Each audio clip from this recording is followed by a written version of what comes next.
I'm Ashley, and today we're gonna be talking about forgiveness. But before we jump in, I wanna tell you a story. So when I was in middle school, I had an obsession over this band called B2K. I had all of their posters, all of their CDs. If you don't know what a CD is, it's how we used to listen to music back when I was in middle school. I used to have the hats, the dance moves down pat, like they were my favorite band ever.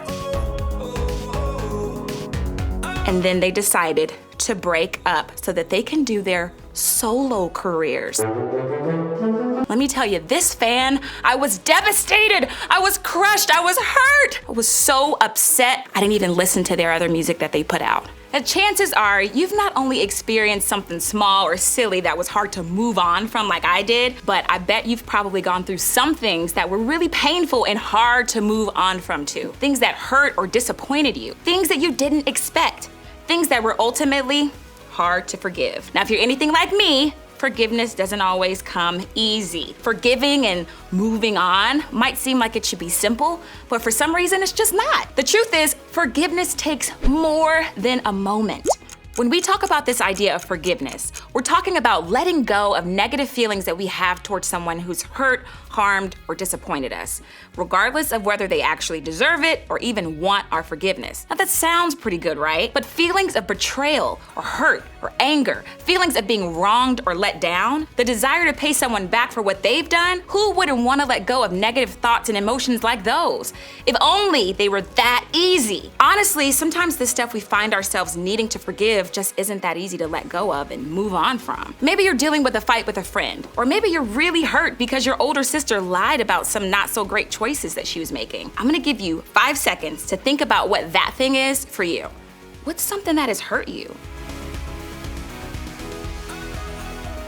Maybe you've been left out, uninvited, disappointed, made fun of, lied to, or heartbroken. And even if it happened weeks, months, or even years ago, when you think about it, it still hurts.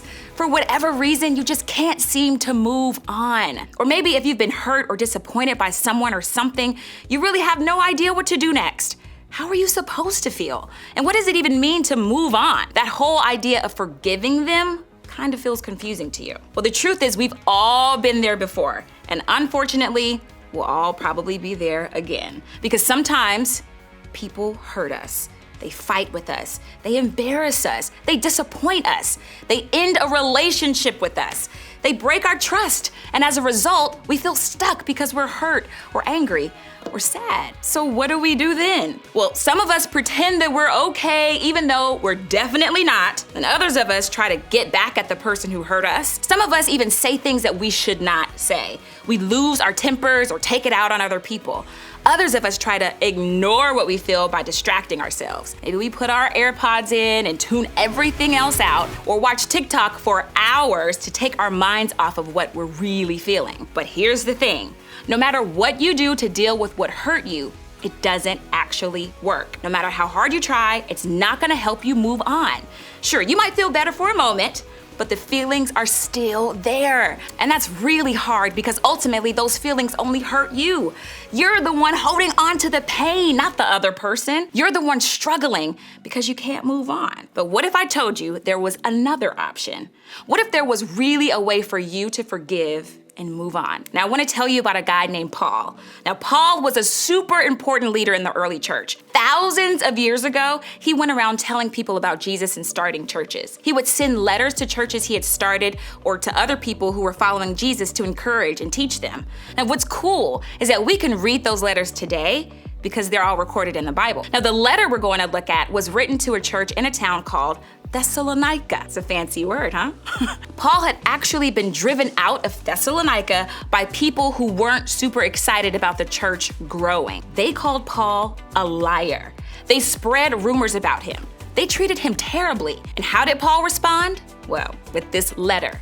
He needed to remind the people in Thessalonica what was actually true. He wanted to help this church get through all the challenges that they were facing. Remember, it wasn't easy to be a follower of Jesus back then. Christians were often mistreated, just like Paul was. And that's why I think we can learn a lot about moving on from Paul. He was treated unfairly. He was betrayed and lied to and heartbroken and wronged. But if you keep following his story, you'll discover that Paul was able to move on. How? Well, let's take a look at what he wrote. Make sure that nobody pays back wrong for wrong, but always strive to do what is good for each other and for everyone else. Like Paul, the Jesus followers in Thessalonica were being treated badly for following Jesus. It would have been totally normal for them to want to repay the evil that was being done to them. But here, Paul challenged them not to do that. He encouraged them to stop the cycle of wrong for wrong. Instead, he wanted them to focus on what was good, not just for them, but for everyone. Now, let's think about what this might mean for you. Now, I've got a pair of my sister's shoes back here. And here's the thing. My sister wears an 8.5, and I wear a size 10, so they're clearly gonna be too small for me, right?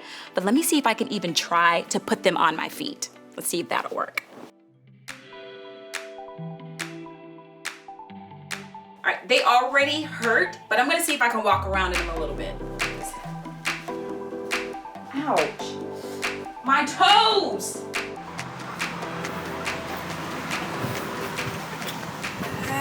This hurts, guys. The longer I wore those shoes, the more damage I'm doing to my feet.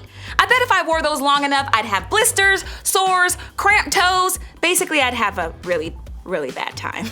When we let go of what's hurting us, we can start to live without the distraction of pain and hurt. We can walk forward in a healthier way. So, what if you decided to throw away that old pair of tight shoes? What if you chose to let go of what's hurting you for the good of everyone, including yourself? Now, I know that probably sounds like a really difficult thing to do, and that's because it is. It's not easy to choose to let go of the pain someone has caused us, and it's not easy to want to do what's good for someone who has hurt us. It's not easy to let go of the grudge that we might be holding on to. But like Paul said, if we want to break the cycle and move on from it, we have to try. In other words, we have to forgive. Why? Because when you don't forgive, it hurts you. Now think about this. The anger, the hurt, the pain you feel about that thing you were thinking about earlier, remember that thing? Is it possible that you're allowing those things and the people who caused them to have power over you? But they're not the ones feeling it. You are. You're the one dealing with it every single day. And that means that you have the power to stop it. If you want to break the cycle you feel like you're stuck in, then you have the choice to let it go, to move on, to forgive. Because when you don't forgive, it hurts you. Look, this is hard because sometimes the person who hurt us never apologizes. Maybe they didn't even acknowledge how they hurt us, or maybe they don't know that they hurt us. Maybe they don't even really care about how it made us feel. And if that doesn't seem fair to you, then you are right. It's not. But remember, forgiveness is about what's good for all, and that includes you. Forgiving that other person helps you. It's good for you, and it helps you to be more like Jesus. So even if they never apologize or get punished or even acknowledge that they hurt you, choosing to forgive will help you move on, and that's important. Now, if you're having a hard time moving on because someone has hurt you physically or even abused you, that is not okay. First, I want to say I'm sorry that you're dealing with that because it's not right. Forgiveness never makes what they did right. Please hear me when I say that while forgiveness can still help you in this situation, moving on does not mean you have to never speak up. In fact, I'd say that part of forgiveness for you starts with speaking up and telling someone that you can trust about what's going on. Speaking up isn't telling on someone or trying to get them in trouble. It's loving yourself enough to keep yourself and others safe. If that's the situation you're in, I encourage you to tell your small group leader, your parent, or another adult you trust today. They want to get you the help that you need to make sure you're safe and healthy to move on. See, what we all have to remember is that forgiveness takes more than a moment. It doesn't magically make everything better. Paul had to make the choice to forgive more than once. Sometimes he had to do it over and over and over again. He had to forgive even when it didn't feel good right away and even when it wasn't what they deserved. but he did it because he knew it was ultimately good for his own good. And that's the same choice we can make too, because when you don't forgive, it hurts you. So, what can we do to help ourselves move on? Here are 4 things that I want you to try this week. 1, be honest about how you feel. It's okay to be hurt or upset or angry by what someone else has done. It's okay to be sad or disappointed or feel like something is unfair. Pretending that these feelings aren't there doesn't make them go away.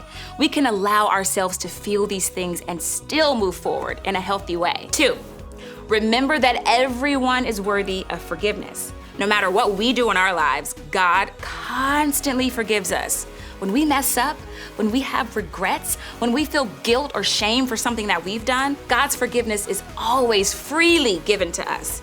God offers grace, even when we don't deserve it. So when you're feeling like you've made a mistake, remember that you're worthy of and offered forgiveness, but it goes further than that. We're called to do the same for others. Just as God forgives us, we can try to forgive other people who've wronged us, because no matter what they've done, the truth is that they're God's creation, and that makes them worthy of forgiveness too.